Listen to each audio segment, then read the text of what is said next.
Good evening and welcome to Fiveable review on the English and French Revolution. My name is Liam Macklin. Can anyone hear me loud and clear? Just give me a thumbs up in the chat room. See if I'm coming live and clear. I got my volume a little bit higher. All right, let's see how many people are here.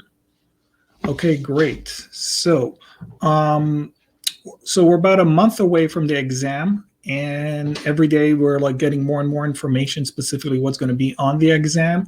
And again, you guys probably been practicing SAQs, LAQs, all these different formats. And now we know that the exam is only going to be 45 minutes and we're only going to have one DBQ. Anyone can tell me how they're feeling about the DBQ? Thumbs up, thumbs down. I know my students are not very thrilled about that. So whatever it is, we know for now that we have, I'm sure a lot of people are not really happy with that. For now, we know that we have a DBQ with 5 documents and it's going to be 45 minutes and you can either type it down or write it down and just take a picture of that. So I think they're going to give you like 5 minutes to upload that. So, and we also know that the DBQ is from period 1 to period 7. So that's kind of like big picture going into the exam. So here in Fiveable, we decided to go backwards and start reviewing period 1 to period 7. And today we're probably trying to catch 2 major topics, the French Revolution and the English Revolution. So because we're more reviewing style, we're not going to go into every little details. But if you have any question, so you have the option to drop it down in the bottom. There's an option of ask a question. So just drop your question in as we go throughout the stream. And again, in Fiveable, we have a whole week of streams on different topics this year and next year, wherever you're doing. So usually Thursday is the history part of the Fiveable week. If you take an AP World, US, and Europe, Thursday is your day, 9 p.m. every week until the exam on, or somebody else from the AP Europe team is going to be here giving you a review for the exam. So upcoming streams that we have coming up, specifically I'm going to cover, we're going to have next week, we're going to have a review about more art. So we're going to kind of do a general review about the Renaissance, Mannerism, and Baroque. I find most students are very good with the Renaissance, but very weak with Mannerism and Baroque. So we're trying to help you in case you didn't study those topics very well. We're going to have a Q&A session on the 17th. So every week also we're going to have a Q&A session. So that's another option on Fridays if anyone is interested gathering questions throughout the week. And 2 p.m. also I'm going to do on the 22nd, the rise of fascism, which is period 8, not in the exam, but general knowledge or whatever you're going to study about. On the 30th, not mentioned here, we're going to do a review on the Enlightenment. So many reviews coming up. And remember, think Fiveable, follow Fiveable on Twitter, Instagram, or YouTube, see what's going on. Constant updates constantly going on, specifically with the format of the exam. If your teacher is not on top of it, Fiveable can help you with that. Also study guides. As we get closer to the exam, you probably want to, it's very hard to read an entire textbook, so this might help you up. Okay, so what are we going to talk about today? So we're going to talk about 2 revolutions in the European context, or bigger, broader context. There might be 3 revolutions. You might want to also know the American Revolution. So we're going to talk about the English Revolution, it is in the concept outline, and the French Revolution. We're trying to talk about, when it comes to the exam, they're very interested in causes and effects. So we're trying to causation. Why did the French Revolution happen? Why did the English Revolution happen? And then talking about their effects later on. How did they influence? Also, they might be, who knows, a comparison question between the French and the English Revolution. Which one is more influential? Which one? Many questions can pop from that. So comparing, contrasting, that could be helpful. A few years ago, we had a DBQ about the English Revolution. So it's not that off that they might give you. French Revolution, definitely a possibility for a DBQ. Many, many interesting documents they can use for that. So let's start with the English Revolution. Okay, so we'll do the English chronologically. The English Revolution happened before the French Revolution. Most students and most teachers focus a lot about the French Revolution and not that much about the English Revolution. But we need to know, big picture, that the English Revolution happened before And when we're going to do compare and contrast, we can say that the English Revolution was a lot more stable than the French Revolution. If you study that, that was completely out of control. And as we go through it, if you have any question, feel free just to ask in the bottom of the chat box. All right, so let's get a general overview about the English, what will end up being the English Revolution and all the turmoils. So most of the English Revolution happened, going back to the slide, under the Stuart family. So after the Tudors, the famous Tudors, Henry VIII, his children, Elizabeth. So Elizabeth was the last Tudor monarch. And after Elizabeth, she didn't have any children, so next in line were the Stuarts. So you don't need to probably know the entire line of the Stuarts, but interestingly enough, the Stuarts were really, really interested in the whole idea of absolutism or absolute power. So the Stuarts, the two main Stuarts who were interested in being absolute monarchs are James I and his son Charles I, that reigned together from 1603 to 1649. So they're kind of the two monarchs that set the stage for a lot of instability in England, even though the Tudors also had more religious instability beforehand. So let's just go over chronological big picture about these two monarchs.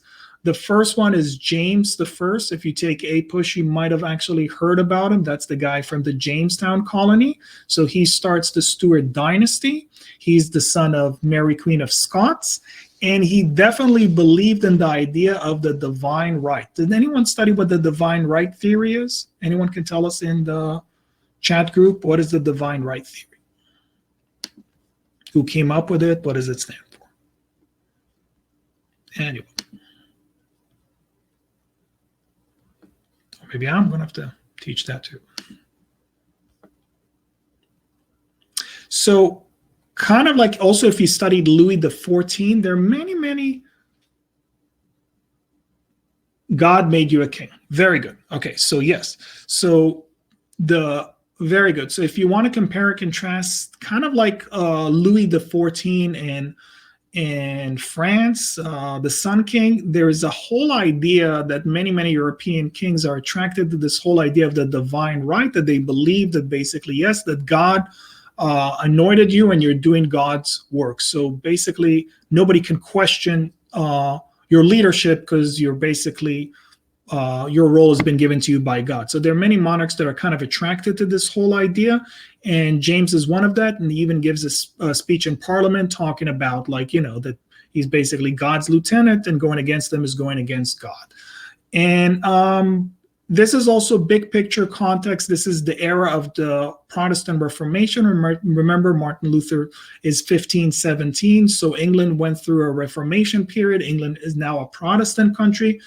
James is not interested in making England back into a Catholic, but he is tolerant to the Catholics. So there's a lot of tension between Protestant and Catholics, and he doesn't have he's not anti-Catholic, and that makes him very, very suspicious by Protestants. And Catholics are not happy with him either, and there's even a plot by Catholic to assassinate him. He's also the famous James that gives us King James's Bible is named after him. So big picture of him also, he is the one that gives us the colony of Jamestown is named after him. He believes in the divine right theory that believes that anyone that goes against him as a monarch is going directly against God. And also, because before he was the King of England, actually he was the King of Scotland. In Scotland, he basically did not need to use Parliament. And now all of a sudden, as the King of England, he finds himself that he needs to get the advice of Parliament. And if he needs to raise money, he needs to ask Parliament. So it's very, very hard for him that he needs to collaborate with Parliament. And that's a theme that goes out with most Stuart monarchs. They're very unhappy that they need to collaborate with Parliament. As far as they know, absolute monarch, I don't need anyone, I can do whatever I want. So that's the challenges that he is facing.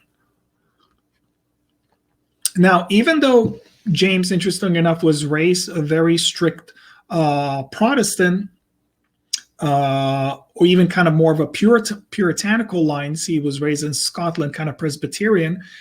When he came to England, he actually really liked the whole hierarchical organization in the church, that you have like, archbishops and bishops and deacon, the whole structure. He really liked that. And he felt that if you're going to break this structure, it's kind of like an attack on him as the king, or it's kind of like if the format in England will fall, then the whole monarchy will basically collapse. So he was not really thrilled with anyone who's trying to change that.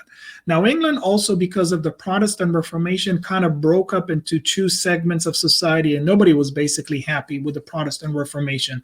So from the one hand, you have the Catholics who want England to return back to Catholicism.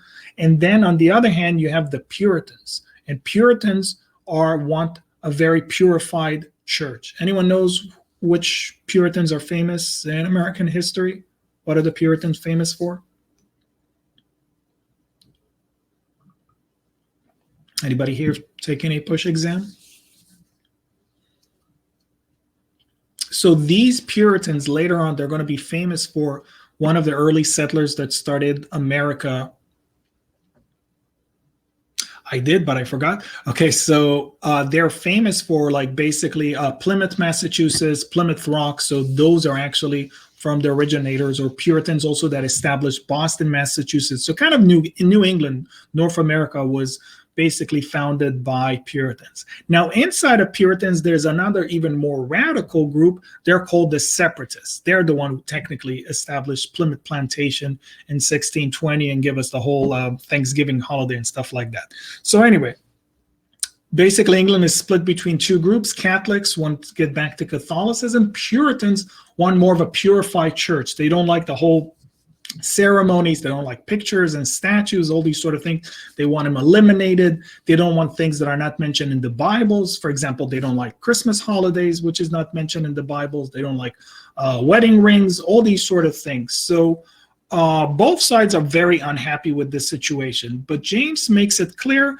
that he doesn't want any kind of like opening up for dialogue about religion. He basically, as he says to Parliament, that he wants one doctrine, one discipline, and one religion. He basically goes off. I don't want every person comes up and one day saying, I would like this way or that way. One way, basically my way or the highway. That's kind of like James' situation.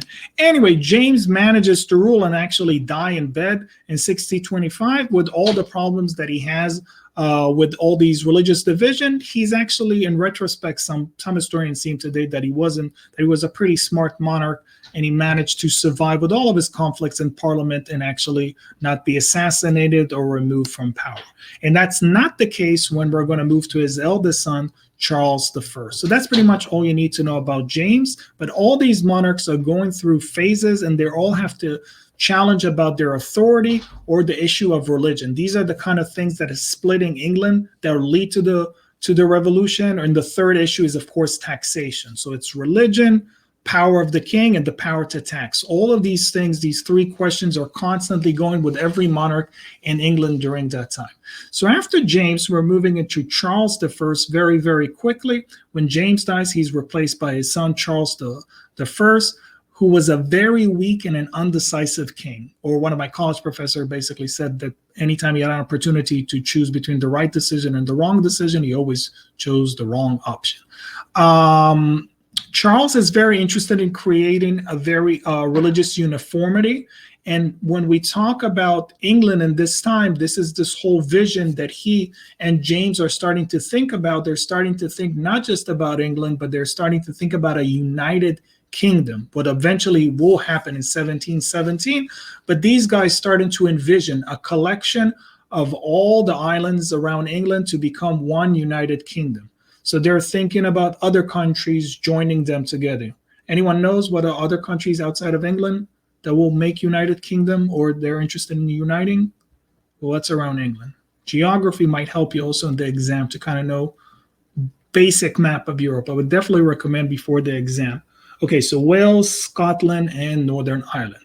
Very good. So there's no Northern Ireland yet. It's just Ireland. So they're thinking basically unification of all the territories, taking Scotland, taking Ireland and England, unifying them as one country, but also making his life more complicated, putting them all under one religion, which is kind of complex because Ireland is still Catholic and Scotland is kind of more like Presbyterian / Calvinist. So they're more Calvinist, and England is kind of like Anglican.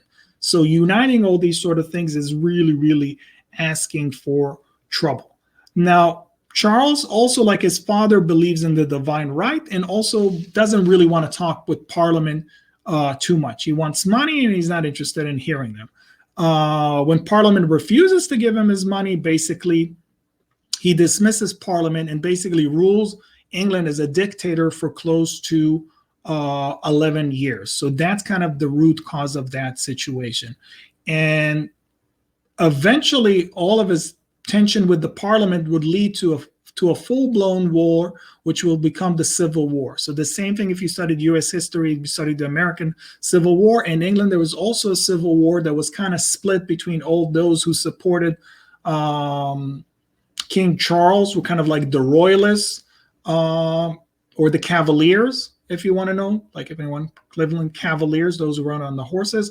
And on the other hand are the Roundheads, those who don't have long hair, or are going to be led by Oliver Cromwell. So basically a civil war erupted between those who supported the king and those who supported the Parliament.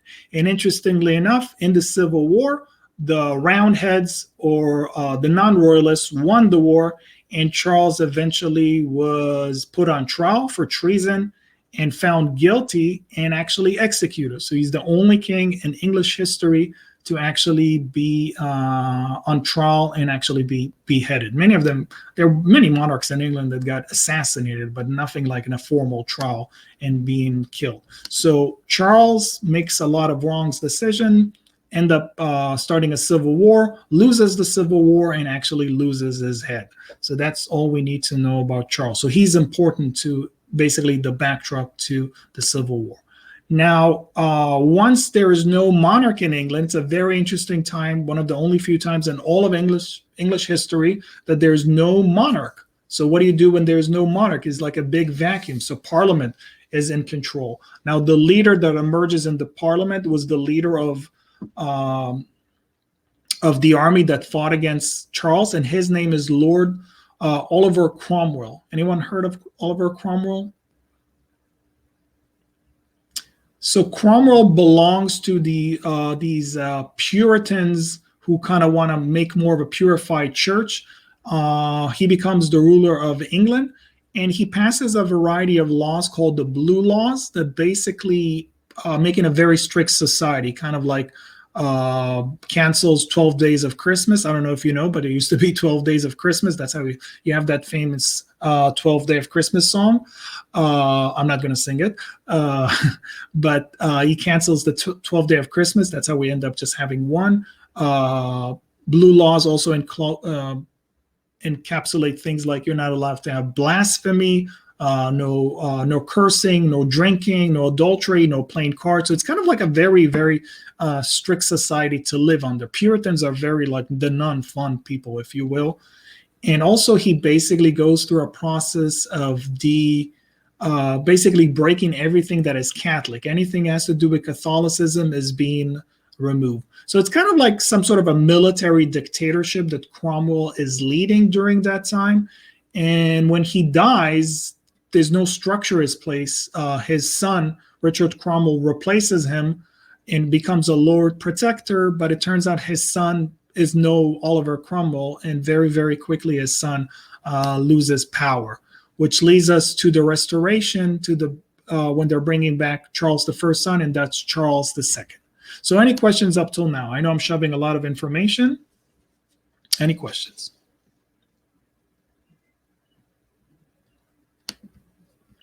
All right, let's continue.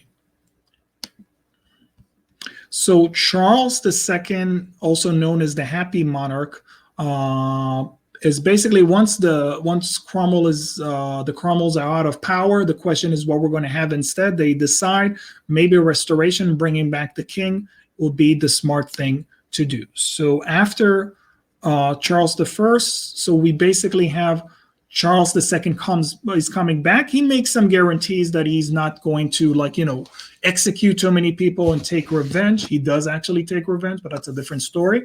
and he cancels the blue laws. So after all this harsh religious control for more than a decade, Charles is coming back, and he's known as the happy monarch. So back to happy time in England.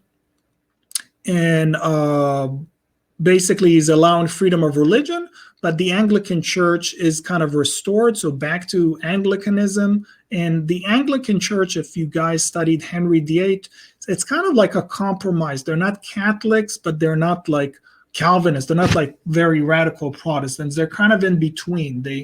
Their ceremonies look like they're still the Catholic Church, but in essence, their doctrine is a Protestant doctrine. So it's kind of like 2 sacraments versus 7 sacraments. Did you guys, anyone study here the Anglican Church or the English Reformation? Anyone in the chat room? Because that might also, the Reformation is a big picture thing that you might need to know for the exam. There's also a possibility that there will be an essay question about the Reformation. So that's definitely, okay, so great. So that's definitely a good topic to cover. If you're not sure about that, look at Fiveable on other streams regarding the Reformation or the English Reformation. In 1662, they basically passed Parliament, not really what Charles is interested in, but Parliament is passing the Act of Uniformity that is basically requiring the use of prayer book by the clergy. And if anyone does not follow these sort of rules, they will lose their job. So basically, Parliament is trying to push many laws that will prevent the resurgence of Catholicism in England. And it's also interesting, also in U.S. history, that it's just during this time that the famous William Penn gets a piece of land in America and founds his colony, the colony of Pennsylvania. So it's this Charles II who gives gives the territory to William Penn, who's a Quaker, to start a colony in the New World. So this is also happening around this time. So again, I'm going through because it's a review, but if there's any question, feel free to stop me and ask the question.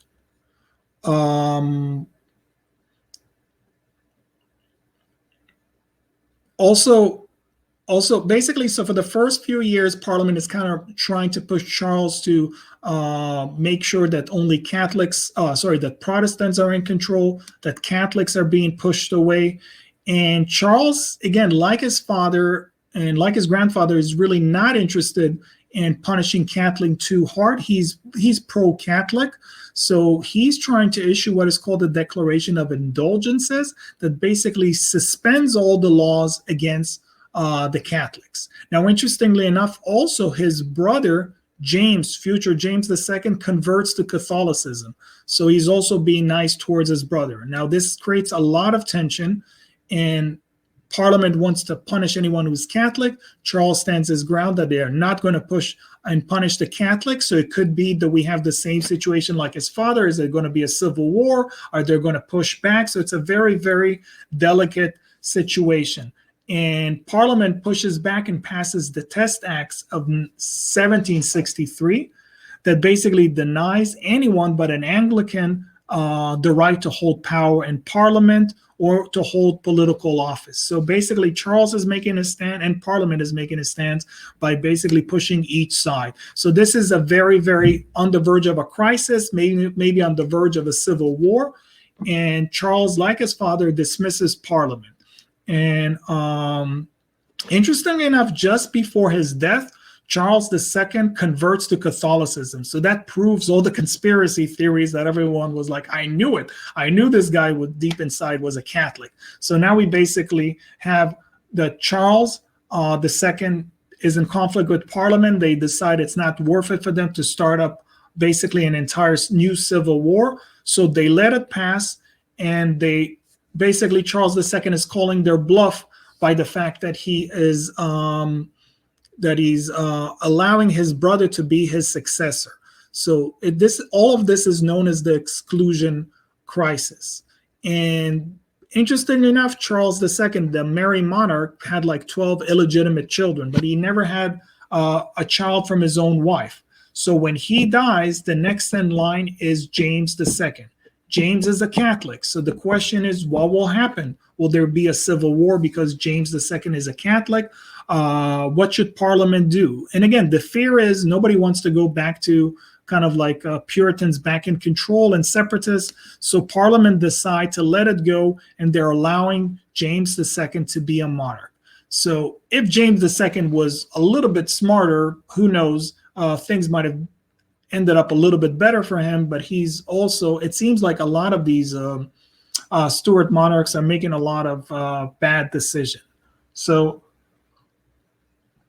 James II, by the way, known as the Duke of York. So New York State is named after him. So he's the famous Duke of York that comes over and takes the territory that is the Middle Colonies. He has a very short memory and basically acts like his father, Charles I. He's very, very stubborn, and basically openly tells and acts like a Catholic. So it's one thing, the fact that he's a Catholic, but he's going straight at it and actually promotes Catholics to high offices and starts pushing away Protestant. And he suspends the Test Act, and he starts appointing high position people in the military and in Parliament to Catholics. And that really, really builds up the tension. Also in university, professors, many he's appointed, they're Catholic. So he also believes in the divine right theory, and he believes that everyone who's questioning him is basically questioning God. So you see there's kind of like a repetition going on. Also, he's accepting the Pope and the envoy of a Pope to come back to England. So the first time, this is like for the first time since the days of Mary, Bloody Mary, famous Mary, that you have an envoy from the Catholic Church back in England. So all of this is happening together at the same time. So the question is what to do with James with all of these shenanigans. So some people in Parliament decide instead of going to a full-blown civil war against James, they should just wait it out. And James eventually will die. You know, he's not that young. But interestingly enough, bad decision or bad luck for James, he actually gets married in the second wife and has a new child.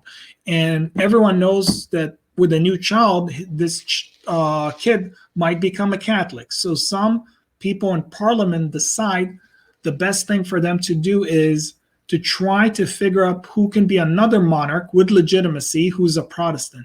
So they look around and they find that James, his daughter, is actually a Protestant. And they found out also that she is married to another famous Protestant. So he is William of Orange, and she's married the daughter of James. So they're making an offer for Mary and her husband William, basically to come back to England and to conquer England. So this is what is known in English history as the Glorious Revolution. So this is the English Revolution known as the Glorious Revolution. So one more time, the background to the revolution to set it up. James is the monarch. People in England are very, very afraid because he's a Catholic.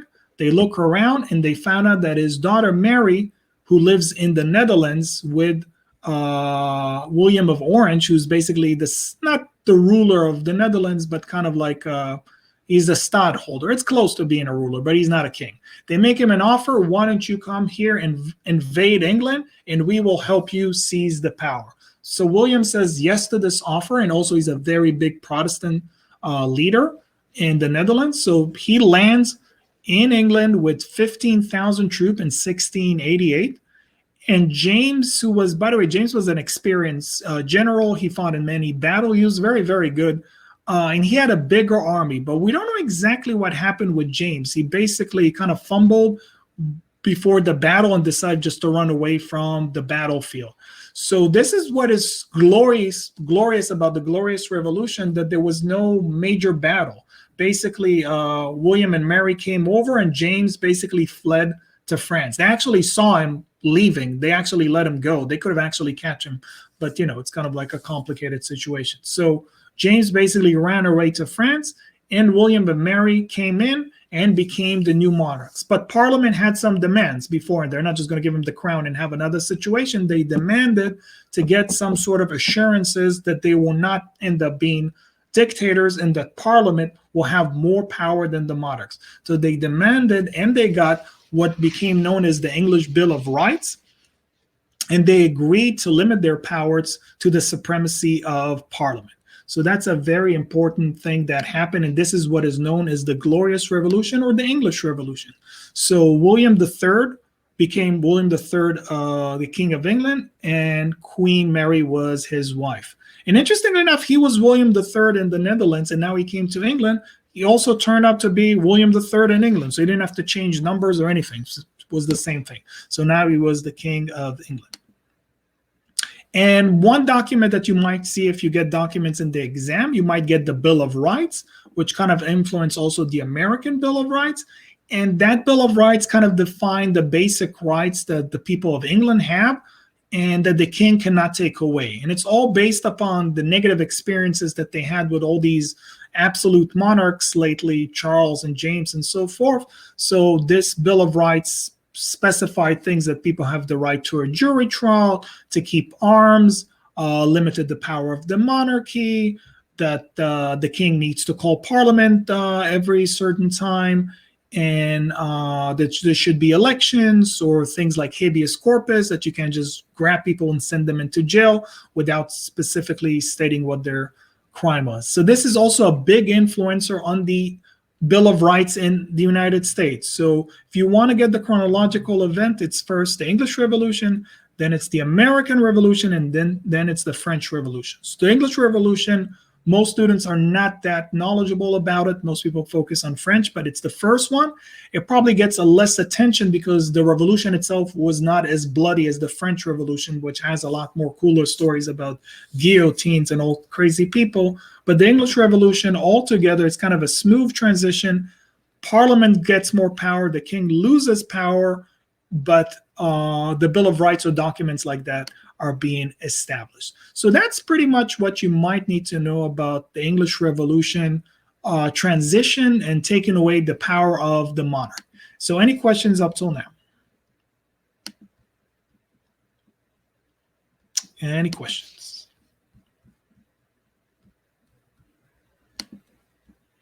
Nothing about the English Revolution? Everyone is knowledgeable? All right.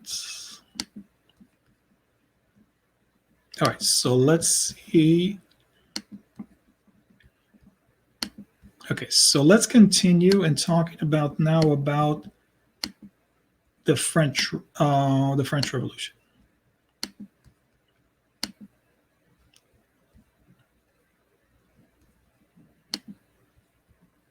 Oops, 1 second. All right, that did not work. Let me try one more time.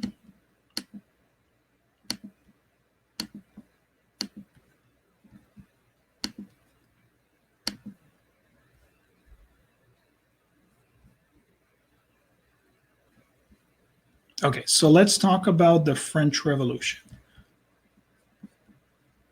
All right, that's something a lot of people are a little bit more aware. Sorry, let's see if I can get a little bit larger. Okay, anyone know this cartoon, what this cartoon is talking about? Everyone, I assume, studied the French Revolution, right? Well, let's say it a different way. Anyone knows what the three estates in France are? On the eve of the French Revolution, which are the three estates depicted in this cartoon?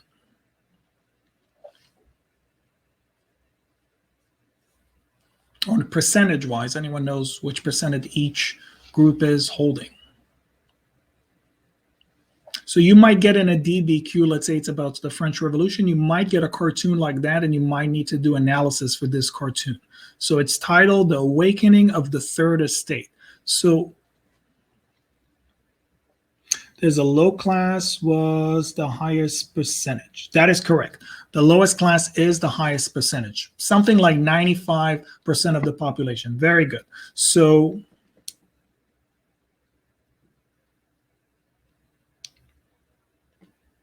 nobility, very good. So nobility is one of the classes. We have the lowest class, the third estate, and who's missing? Nobility. Clergy. Very good. So that's the three estates. You need to write them down. You need to know them for the exam, especially if you're going to get a DBQ about the French Revolution.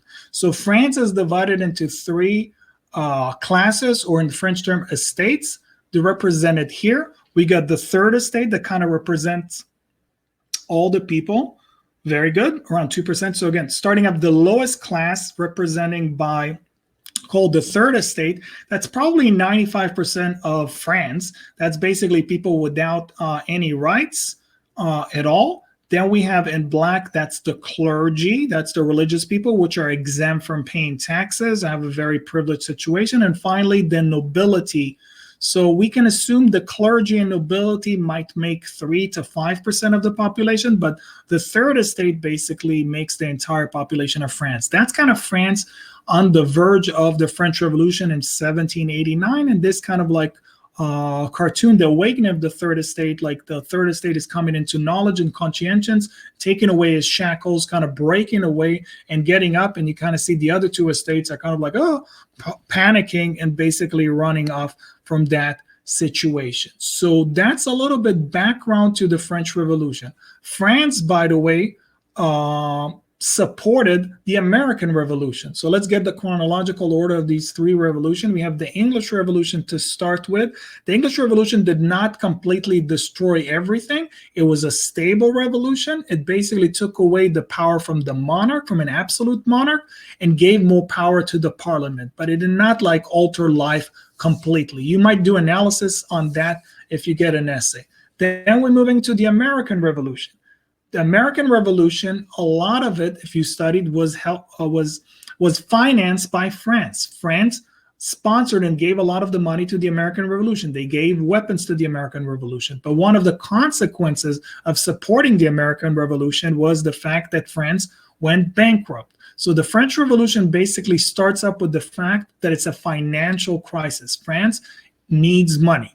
And more than 150 years, most of the leaders in France being dictators never called the French version of a parliament, which the French version is called the Estate General. So for 150 years, the Estate General never met. So now, after 150 years of no meeting of the Estate General, the king, Louis XVI, is in trouble, and he needs to find a way to raise money. So in May 5th, 1789, he's calling a meeting of the state generals, and this is an opportunity for the 95% who are poor basically to come up and start asking for more. They're actually thinking about maybe they should pay less taxes, not more taxes, and they're very, very disappointed that this whole meeting is based upon just give us more money. And basically, after a few days, they get kicked out of the palace, and they meet in a famous tennis court outside, and they basically take what is known as the famous tennis court oath, saying that they're not going to leave until they're going to create a new constitution for France. So that's kind of the beginning of the French Revolution. Another famous event, of course, is what is known as the French Independence Day, July 14, 1789, when the mob basically attacks the Bastille, which is a garrison also functioning as a prison, and they release several prisoners, and they basically execute some of the guards. So it's kind of like a very violent day that is celebrated in French history. So American independence is July 4th, 1776. French independence is July 14, 1789, basically like 13 years later. And the French Revolution in the early stages is very, very influenced by the American Revolution. They kind of look at the success of the American Revolution. So that's an inspiration to the French Revolution. Another inspiration to the French Revolution is the whole idea of Enlightenment thinkers. Anyone can tell us some Enlightenment thinkers that influenced the French Revolution? In the exam also, you might need to know outside evidence. You're going to get 2 points for 2 pieces of outside evidence. So you're getting 5 documents. You're going to need to come up with 2 examples of outside evidence. So the more names you know, bigger chances. What do we got? John Locke. So John Locke is more maybe influential. Good point for the English Revolution. John Locke was a big supporter of the English Revolution. Who influenced the French Revolution? So John Locke is important maybe for the English Revolution or the American Revolution. I would plug John Locke for that. Voltaire, yes, Voltaire is a very good example for the French Revolution. So good example about John Locke, because I forgot about him. He's the person that came up with the whole idea of life, liberty, and property that influenced Thomas Jefferson to write about life, liberty, and anyone knows what Jefferson replaced property with? Life, liberty, and happiness. Pursuit of happiness. Very good. So you can kind of see John Locke influence in the English Revolution became a big influence on the American Revolution. So these two revolutions lead to the third revolution, the French Revolution.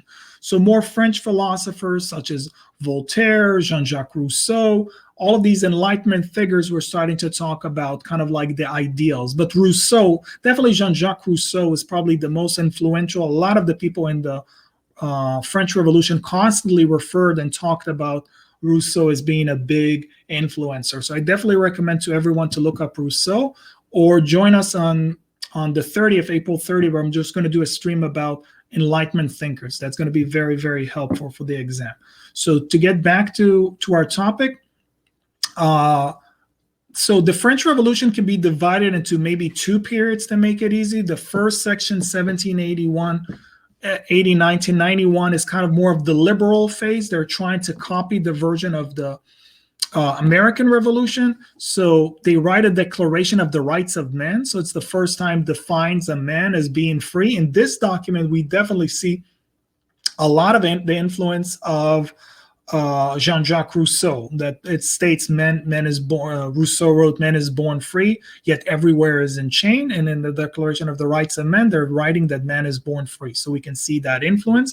They write a constitution in 1791. Now, the King of France is really, really bullied by this whole convention. He's not really interested in giving them any rights, but things are moving very, very quickly. So in 1791, mainly under the influence of his wife, he decides to flee France, what is known as the Flight of Varennes, and he actually gets captured and being brought back to France, and basically is putting in the house arrest. And to make things more radical for him, the leaders of Prussia and Austria are threatening France that if anything happens to the king, that there will be consequences for that. And because of that, France basically declares war on Austria, and later on, basically, France is going to go into a war with all of Europe. So for the first 2 years, France is acting in a liberal phase, trying to become like kind of like England, the United States, have a parliament, take away the rights of the king from being a dictator, and maybe sharing power. But when Louis tries to flee France, things are moving into a more radical phase. And somebody wrote on the side, I think, Marquis de Lafayette. So he's a great example to know. So definitely in the first stage, Marquis de Lafayette, who fought in the American Revolution as a general, came back to France, had a lot of credibility because he fought for the American Revolution. He kind of like heads the French army. So he's trying to do like an American version in France, but it's not really working. So in 1792, if you want a turning year, the French Revolution is moving from Marquis de Lafayette to a more radical phase with this guy over here. Anyone knows who this guy is on the right, or who represents more of the radical phase in France? Another great piece of information for outside evidence. Who studied the French Revolution about the radical phase? Who's the most famous person in the radical phase in French? Robespierre. Very good. Golden points. So you guys are answering all the good questions tonight. So France is moving from this to this. And the context, of course, is the idea that France is going to be invaded that gets everyone really, really super paranoid. So the second stage of the French Revolution is kind of influenced by more radical people such as the Jacobins, which are kind of like the more radical phase of the more radical part of the French Parliament, and the sans-culottes were kind of like more the working class, or kind of like stirring up more violence. So in 1792, basically the legislative assembly basically is getting under the control of the Jacobins, the more radicals. So if you want, it moves from the liberal to the radicals, and radicals want more radical solutions. They don't want like kind of like constitutional monarchy, kind of like England or the United States with like a president who kind of acts like a king. They want the monarchy to be abolished, and they want France to become a republic. So it's a very, very radical stage. And the beginning of that is the September Massacre, when they hear that armies are marching into Paris from Austria or Prussia, a lot of them are starting to think there are many people in jail that are going to fight on behalf of these people. So what do we need to do? Maybe we should start killing them. So before you know it, September Massacre, hundreds of prisoners, close to 1,000 plus, are being executed by mobs of people who are just afraid that they're going to fight on the opposite side. Another key part of the radicalization at the end of 1792, they're putting the King Louis XVI on trial, and eventually he's going to be found guilty and executed. So that's really, really going into how things are getting very, very radicalized. Also, throughout this stage, they're also issuing a national draft. So basically now the army is not just made of people of like, it's not led by the nobility anymore. Now it's based upon a meritocracy. Whoever is good is going to get promoted. And the army, to the surprise of many European nations, actually has a lot of success in battles because they're very, very connected to this new idea of nationalism, love for one's country. See if I have an image here for something from like that. Did I put anything on that? Okay, so nationalism, kind of like the French flag is adopted around what become the French flag later on, the French hat, the Marseillaise, which would basically become eventually the national anthem of France, is created during that time. The French motto of Liberté, Égalité, Fraternité, which translates to liberty, equality, and fraternity, the French motto. So all of these symbols are created during that time, and we can definitely see that France is really, really connected to many of these ideals are embraced by the French people. So definitely the Jacobins are the more radical wing of France. They're taking over in the second phase, which is called the radical phase. And famous people from there you might want to know for the exam are people like Robespierre or Jean-Paul Marat. They're the one who are kind of pushing France into this more radical phase. And there are many, many other people that joined during that time. People like Thomas Paine, who's later famous for also was influenced to help the American Revolution during that time and writing important documents such as Common Sense. He also comes to France and joins these people. So we talked about the September Massacre. One of the inventions also of the French Revolution that kind of symbolizes the radical phase is, of course, the invention of the guillotine, which is kind of like, you might get complexity for explaining how the guillotine, on the one hand, is a mechanism of equality, but how it's also scientific. So interesting enough, historically, regular people used to be executed in very like gruesome way, like such as crucifixion. Yes, like Jesus style. Some people still got crucified and hanged. It was very, very horrible ways. Only nobility had the luxury of having their head cut off by a sword or by an axe. So during this time, they're actually inventing this new machine called the guillotine, which is kind of like more scientific due to the fact that it works all the time. It always chops ahead, and it's supposed to be kind of like more like less painful. Is it less painful? I mean, I don't know. Nobody came back and told us was it painful or not, but you can think about it for yourself. And it creates equality. Everyone is going to be executed in the same method. But during the French Revolution, this is called like kind of like the national razor. You have thousands of people who are constantly being executed in France. So the French Revolution really gets out of control. If the English Revolution or the American Revolution, if we do a compare and contrast, altogether were not that they removed one person and replaced them with another. They found stability afterward. In the French Revolution, things are just getting out of control and more people are being executed. Most famous, of course, it starts with the execution of the King of France. And it moves on to, we're assuming that more than 50, there's different numbers, but we're assuming more than 50,000 people got executed in around 10 months in a period that is called the radical stage, when the group that was called the Committee of Public Safety they kind of ran France as kind of like a military dictatorship. You don't have to know the names of all the people, and it's probably Robespierre over here is probably the most famous person because he was one of their most famous leaders that ran during this radical stage. Also, women in the revolution. You might get, if you get a DBQ, you might get a document mentioning women in the French Revolution. This is the first time we're seeing women starting to talk about their rights and demanding their equality.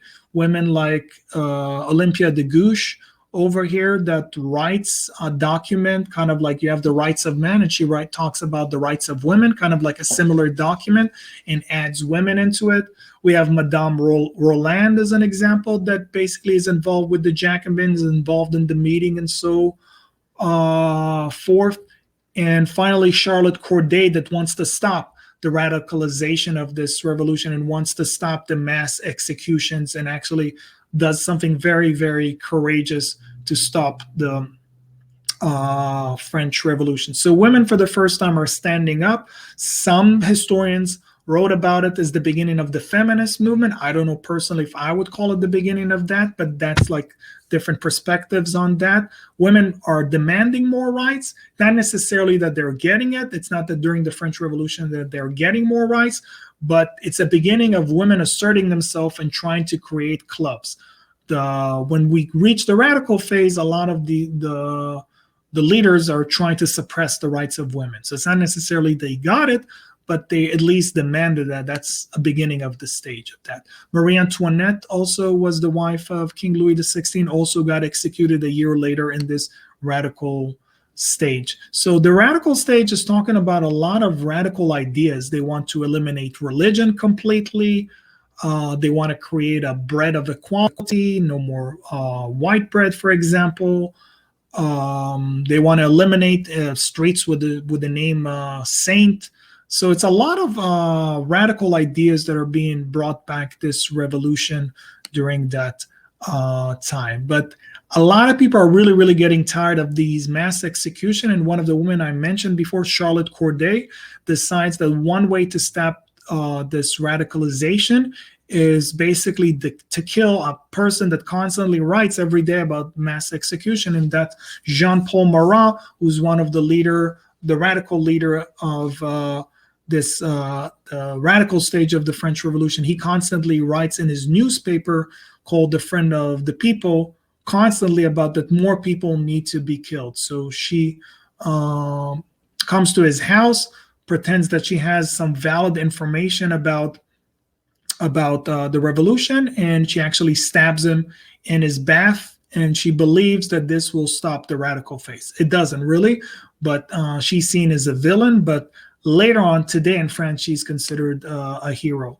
And one of the most famous painter of the time, if you watch one of my stream about neoclassicism, the most famous painter in French history, Jacques-Louis David, painted the death of Marat. Here is kind of like a Jesus figure, kind of like Pieta, and it's in the bottom here. It says Marat. His name appears over here like a grave. And this painting is pure propaganda. All of the information in this painting is completely inaccurate, from the fact that the letter that he's actually holding, which actually the letters that he held, it was the list of the people that he's going to kill. But the letter that they change here is actually showing him giving donations to orphans and widowers, which was not the case. There's a lot of misinformation in this painting, even though it's a very, very important painting and artistically a very skillful painting. So we talked about nationalism is very, very high in France. So to wrap things up, eventually the end of the Reign of Terror, after mass executions, even people inside of the radical wings of the Jacobins are saying we need to stop these mass executions. And even one of the original leaders named Danton is actually even himself gets executed. So it's kind of the revolution who eats his own children. Everyone is being executed. Everyone cannot be trusted, and everyone does not know how to find the end of the radicalization. It only comes to an end when Robespierre, the leader of the Jacobins himself, gets executed. He constantly every night goes to the convention and talks about more people that needs to be killed, and he gives names. One of the mistakes that he does, one of the last week of his life, he goes to the convention and says more people need to be executed, but he doesn't say any name. So everyone is thinking, I'm going to be executed. So they decide basically, why don't we just kill him and finish this thing? And that's how the end of the Reign of Terror finishes in 1794 with the killing of Robespierre. So that's basically it, what you need to know about the French Revolution. After the killing of Robespierre, there's 5 years of instability, and then Napoleon takes power over in 1799 and kind of says the revolution is over, but he also says, I am the revolution. So that's pretty much what you need to know. Quick summary of the French and the English Revolution. And again, remember, think Fiveable, follow Fiveable Twitter, Instagram, YouTube. There's also a link here to my Tai Chi and Qigong book if you want to do some exercise for relaxation, study about the history of Qigong Tai Chi. And let's get to Q&A if there's any questions. I know I gave a lot of information. Ask a question. So any question about the French Revolution, English Revolution comparison, this is the time.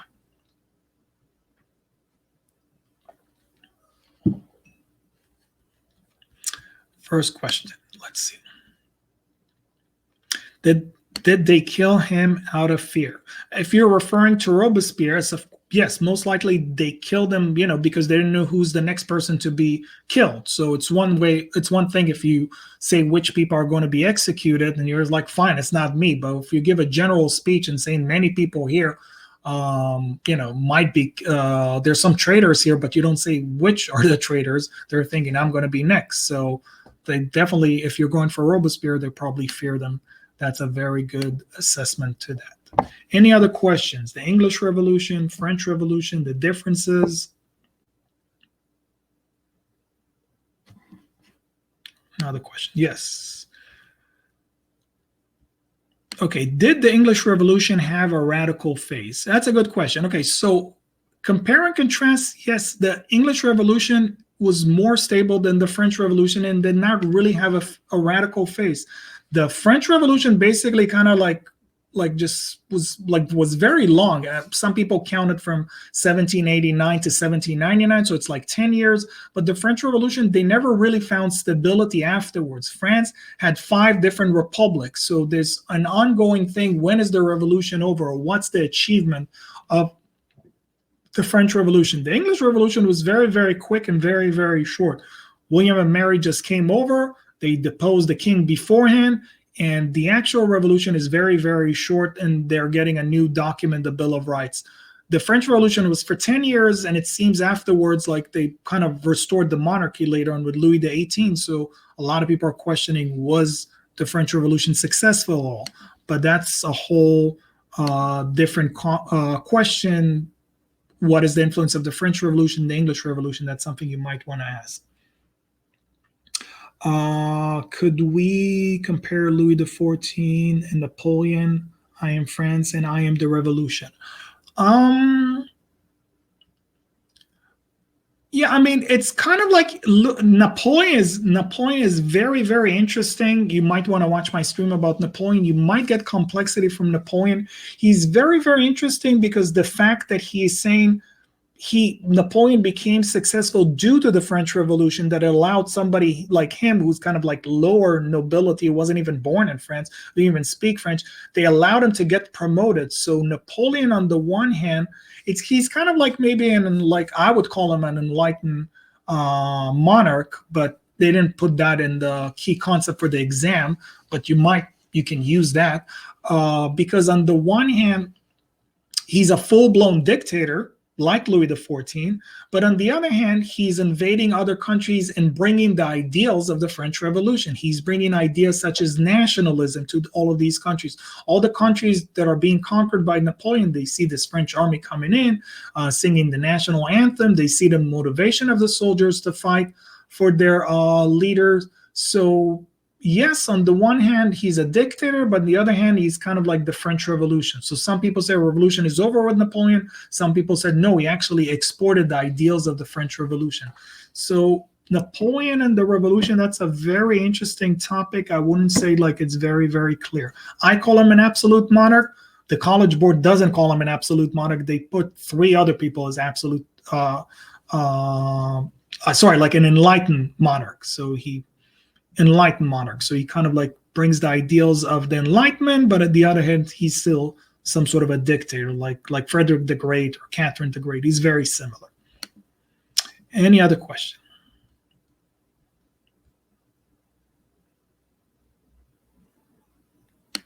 So they did it more to save themselves and the end of the radical phase. Yes, probably they did it more to save themselves, or they probably understood that probably to save themselves more than caring about other people. I'll keep it simple. Yeah.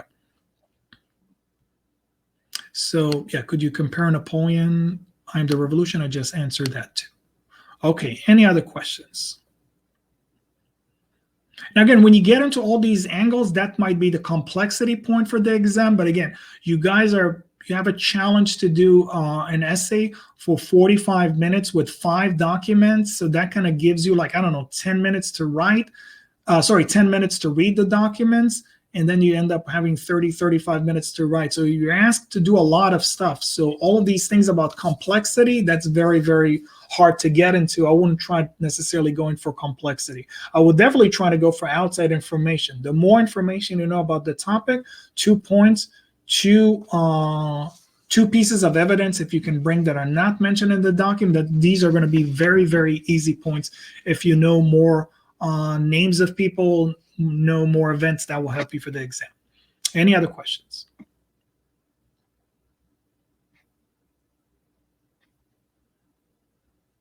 Okay, great. So thank you everyone for joining me tonight in this Fiveable review stream. And I'm going to be here next week, and we're going to talk about the Renaissance, Mannerism, and Baroque, talk about art in case we get some art documents in the DBQ, and it's going to be helpful to do some analysis. So thank you everyone for joining me tonight. Have a great evening. I'm hoping everyone is staying healthy. Peace out.